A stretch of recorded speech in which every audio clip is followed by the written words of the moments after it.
Hello दोस्तों, जैसे कि आप जानते ही हो कि हम यहाँ रीजनिंग की सीरीज पढ़ रहे हैं और रीजनिंग की सीरीज में हमें सबसे पहले हमने अपना मिरर इमेज किया था, उसके बाद वाटर इमेज किया था। आज हम तीसरी वीडियो करने जा रहे हैं जो कि है हमारी सीरीज रीजनिंग की सीरीज में सीरीज टॉपिक कर रहे हैं। ठीक है, थर्ड वीडियो है हमारी, तो बड़े ही ध्यान से समझेंगे और बहुत ही इजी टॉपिक है।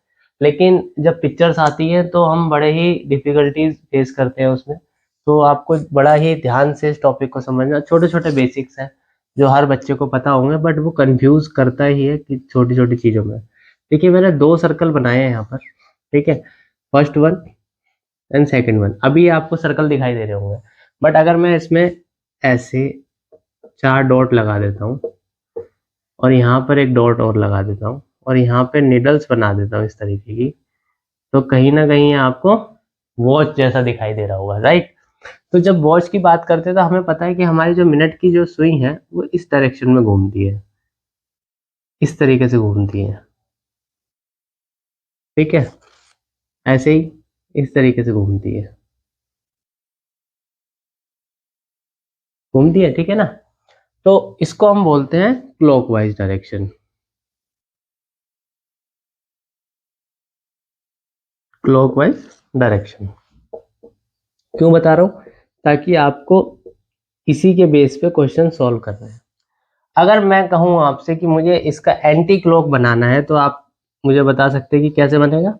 ऑब्वियसली बात है, हम इसे रिवर्स घुमा देंगे। ठीक है, यही हमारी वॉच है और इसे एंटी क्लॉक घुमा देंगे इस तरीके से, ऐसे घुमा दें तो ये हो जाएगा हमारा एंटी क्लॉकवाइज, यानी क्लॉक के विपरीत, घड़ी के विपरीत घूमेंगे, क्लॉकवाइज डायरेक्शन। ठीक है, ये दो चीजें आपको समझ में आ चुकी होंगी। ठीक है, मैंने इसलिए बताई है क्योंकि हमें अब एंटी क्लॉक और क्लॉक को ही समझना है। ठीक है, यानी कि एंटी क्लॉकवाइज और क्लॉकवाइज डायरेक्शन को ही हमें पढ़ना है, उसी के बेस पे हमारे क्वेश्चंस सॉल्व होंगे। ठीक है, ये चीज आपको समझ में आ गई, वेरी गुड। अब हम एक और, ये तो हमारी एंटी क्लॉक और क्लॉकवाइज डायरेक्शन हो गई। अब हमें एक और डायरेक्शन समझनी है जो हमें यूनिवर्सली मिली हुई है, दैट इज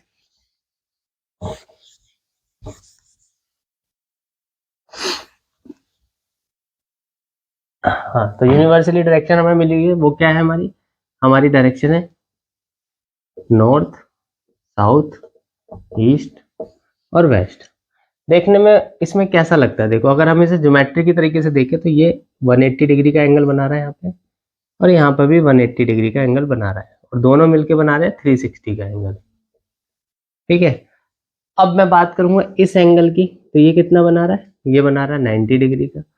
ये कितना बना रहा है? ये भी 90 डिग्री का। ये कितना बना रहा है? ये भी 90 डिग्री का। ये कितना बना रहा है? ये भी 90 डिग्री का। अगर मैं इस ट्राइंगल को इस तरीके, यानी इस एंगल को अगर मैं हाफ कर दूंगा तो ये भी 45 का एंगल हो जाएगा, ये भी 45 का, ये भी 45, ये भी 45, ये भी 45, ये भी 45, ये भी 45 और ये भी 45। ठीक है जी। तो जो हमने ट्राइंगल या एंगल अभी हमने डिवाइड किया है, 90 को डिवाइड किया टू इक्वल पार्ट्स में, तो 45 45। तो कुछ इमेज इस तरीके की बन के निकल के आ गई, ये आपको दिखाई दे रही होगी। तो अगर हम इसमें एक रेफरेंस पॉइंट मान ले, दैट इज सी, या सी नहीं, इसको ओ मान लेते हैं, ओ। अब इसको मानते हैं ए, बी, सी, डी, ई, एफ, जी और एच। तो सीरीज क्या कहती है? सीरीज क्या कहती है कि एक डायरेक्शन, यानी कि एक पॉइंट से चीजें हटेंगी और उसमें रोटेशन या तो क्लॉकवाइज चल रहा होगा या फिर एंटी क्लॉकवाइज चल रहा होगा। जैसे मैं एक एग्जांपल के लिए एक चीज बना देता हूँ यहाँ पर। ठीक है, एग्जांपल के लिए समझते हैं। ये मैंने एक बॉक्स बनाया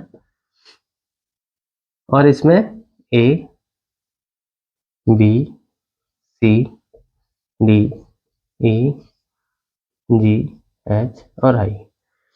ये मैंने 9 अल्फाबेट्स लिख दिए। अब इसमें एक अल्फाबेट अपनी सेंटर से पोजीशन छोड़ेगा और बाकी सारी चीजें एंटी क्लॉक या क्लॉकवाइज घूमना स्टार्ट कर देंगे। सपोज मैं ए को हटाता हूँ, ए हटेगा तो क्लॉकवाइज ऐसे घूमना चाहिए, यानी कि ए हटेगा तो क्लॉकवाइज घुमाने के लिए मुझे यहाँ से आई को हटाना पड़ेगा, यानी कि मैंने ए हटा दिया यहाँ से और आई हटा दिया, आई इसकी जगह पे आ जाएगा और ए इसकी जगह पे एच आ जाएगा, यानी कि एच की जगह खाली। यानी कि अभी ऐसे नहीं समझ में आएगा आपको, मैं इसको अलग डायग्राम में बना के दिखाता हूँ। यानी कि यहाँ पे मैं इसका सॉल्यूशन यानी कि रोटेशन बना रहा हूँ, तो रोटेशन समझेंगे। आई ए अपनी जगह छोड़ रहा है, यानी कि ए की जगह खाली हो गई, यहाँ पर यहाँ के ए की जगह ब्लैंक हो गई, आई इसकी जगह पे आएगा क्योंकि हमें क्लॉकवाइज चलना है, आई इसकी जगह पे आएगा, एच की जगह पे कौन आएगा, आई की जगह पे कौन आएगा, एच आ जाएगा, इसकी जगह पे जी आ जाएगा, इसकी जगह पे बी आ जाएगा, इसकी जगह पे डी आ जाएगा, इसकी जगह पे ई आ जाएगा, इसकी जगह पे एफ आ जाएगा और ए इसकी जगह पे सी आ जाएगा और ए हमारा यहाँ आ जाएगा। यानी कि हमने पूरी ही पूरी डायग्राम को रोटेशनली घुमा दिया। और कैसी रोटेशन थी, क्लॉकवाइज डायरेक्शन में। ऐसे ये एंटी क्लॉक भी हो सकता है, ठीक है, ऐसे इसे एंटी क्लॉकवाइज भी हम घुमा सकते हैं। ये आपकी क्लॉकवाइज घूमी है तो ऐसे ही आप इसको एंटी क्लॉकवाइज भी समझ सकते हैं, तो इसमें कोई बड़ी बात नहीं है, ठीक है। बड़ा छोटा सा टॉपिक था इसलिए मैंने इसे पकड़ा और आपको जल्दी से समझा दिया, ठीक है।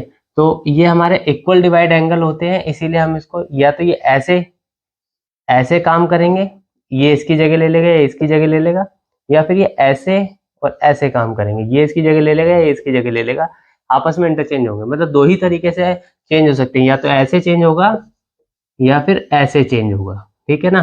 तो दो ही इसके पास ऑप्शन है, या तो ये ऐसे चेंज हो सकता है या फिर ऐसे, मतलब या तो ये नॉर्थ साउथ और इसमें हो सकता है, नॉर्थ ईस्ट या साउथ ईस्ट वाले में हो सकता है चेंज।